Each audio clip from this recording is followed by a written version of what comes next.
Heyo, Chris, Liege of Games. So let's talk August. August on crowdfunding. What do you need to know? Where are things at? How do you feel about things? And what do you just need to know to budget and to just be aware of for the month of August in general? Slightly slimmer pickings, thankfully, but a few notable names that we're going to go over here. So, if you're interested, my most anticipated crowdfunding games coming to crowdfunding, because now I have to say truly crowdfunding. I can't use Kickstarter as an adjective completely, because not only now do we have Kickstarter, we have GameFound, and we have BackerKit, although BackerKit doesn't appear to have a whole lot launching in August that I know of right now, so we'll go from there. A little bit of everything. As always, let's do this.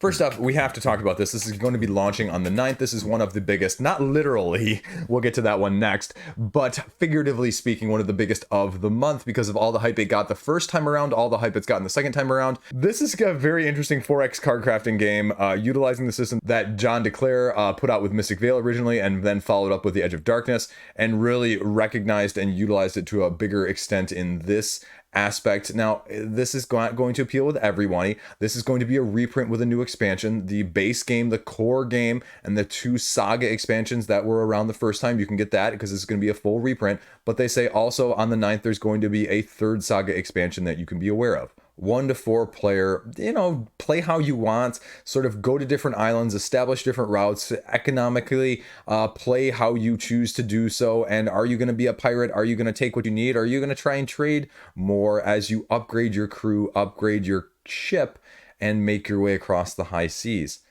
I don't know. There's a lot of stuff going on with this, and there's a lot of video out there for this game, and a lot of people love this game. All of the biggest names out there are on this page, although they're all showing up black at this point, which is kind of weird.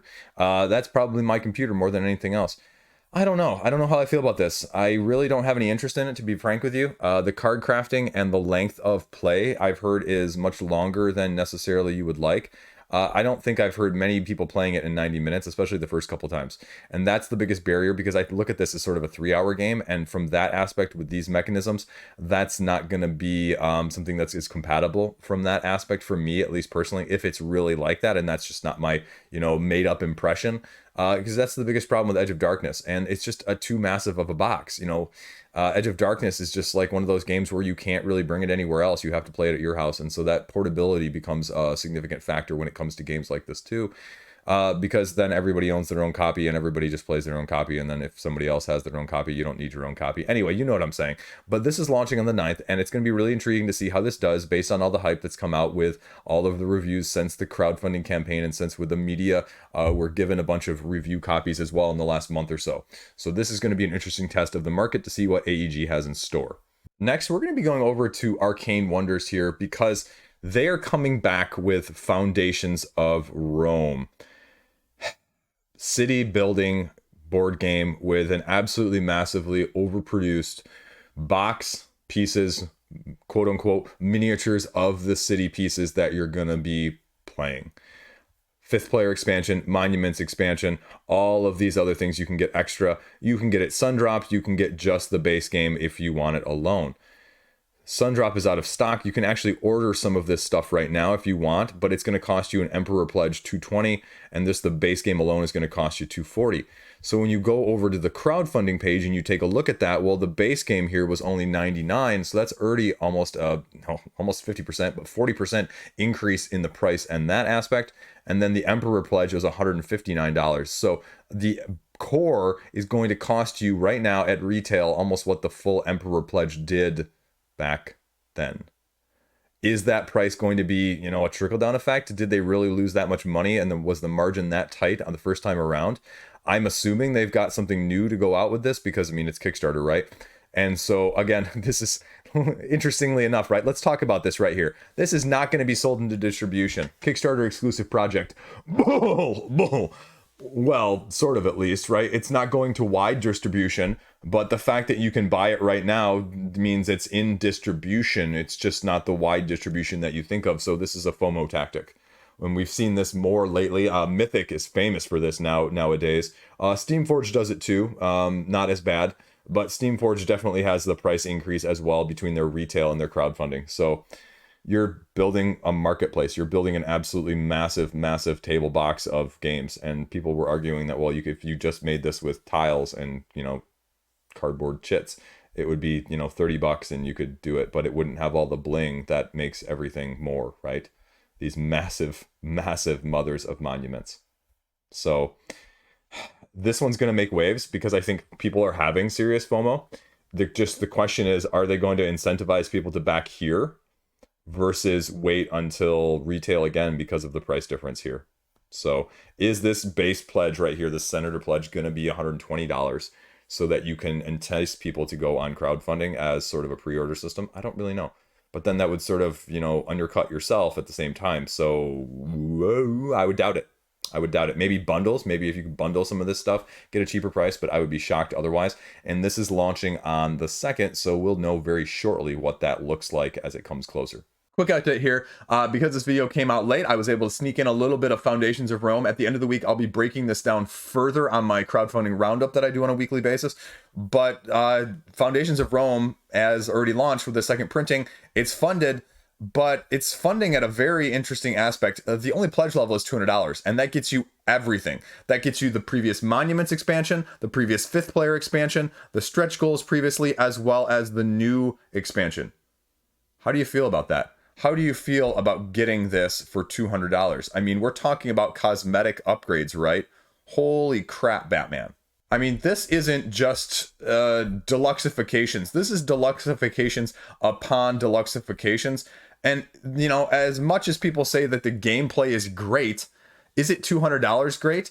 Do you not have other games that can fill a similar niche and be 90% as good and, 10% or 20 or even 30% of the cost? That's the question you're gonna have to ask yourself, and I'll break it down more later this week. The next one that I'm going to talk about here is going to be launching sometime mid-August. I don't know if we have an exact date yet. I feel like I want to say like the 16th, but I'll probably put it in the comment section down below. This is from Bitewing Games. This is Trailblazers. I have a copy of it. I have played through it. If you have any interest in route building games where you're tile basically laying placement sort of situation, I highly, highly, highly encourage you to check this one out because this is a very, very thinky strategic game. Do not be fooled by the simplistic nature of the card play, of drafting these cards, taking 2 from your hand and passing them. The elements of this game require extreme amount of patience. These pictures do not belay you the amount of difficulty it is to make something look as pretty and connected as this is. You are definitely going to be spatially motivated and spatially challenged in this game, and the 6 different modes, including 3 solo modes that come with this game with 2 expansions and just the elements that go along with it, make it an incredibly, incredibly solid game. But as I'm saying in my review, I'm not sure if that's going to be before or after this video comes out, that it's going to be too thinky as well for some people who are looking for something a little bit lighter from a route style. You're putting down one of these camps every round, building off of it until the cards in your hand are gone, because you're going to be playing a certain number of cards, 8 by the end of each round. And then at the new round, you put one of these out. You have to lay adjacently each time. The interesting aspect, and you can't really make heads or tails of it necessarily here, is that you are actually overlapping or have the ability to overlap some of these squares or these cards that you are putting down to change the routes depending on what else you've drawn and how else you need to change things as you go. Play through 4 rounds, in-game goals, during game goals essentially, and end-game goals are going to be scored, creating loops from one end of the campsite to the other, including animals, including hikers that can go along these paths and make camp. Just different variations. I'd say the animals is by far my preferred expansion over the hiker one, but that's okay. I think it's going to appeal to a lot of people, and I think it's going to be a relatively, success because I've played it and it's solid. It's not going to be for everybody, but it is an incredibly mechanically solid, thinky game. And if you are looking for something like this, you will definitely enjoy it. So that is Trailblazers. Next up is the relaunch of Amygdala from Game Brewer, which failed, I believe, what was that, last June, early July, sort of overlapping there. And I really like the concept of this game, but they only raised just under 30,000 euros of their 40,000 goal. They went really, really deluxe in this game, and people just were a little bit kind of going, why this much? and they went with acrylics, and they went with just this massive deluxification, and it clearly didn't meet expectations, and it was probably on the route to barely funding, and clearly nowadays that's an issue. So the question is, what's going to be different this time around? Now they've gone less deluxification, as you can see here on the campaign page that they've shown a little bit, and they're going with thick cardboard tiles and UV and holofoil. So I guess that's going to be the big price point difference, but that's really all we know exactly on the page, because there's no price point, there's no pledge level differences, just the fact that they've gone that way. And the question is going to be, why back it on GameFound? That was the more of the issue with this one as well, of just the deluxifications essentially. And I think the flow just was not encapsulated well on the original page. I remember commenting on this when it launched.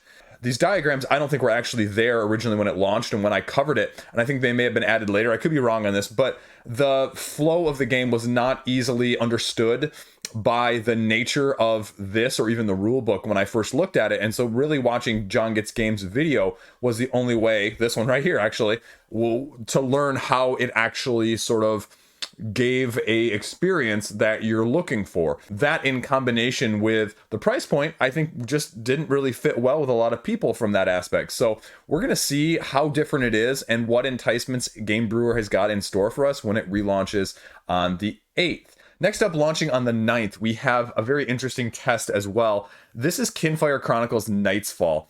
And don't be distracted by the big shiny there. What you're really looking for is this text up here. From makers behind Arkham Horror, Descent, Arcane, League of Legends, and The Witcher 3. Cooperative, quest-based RPG.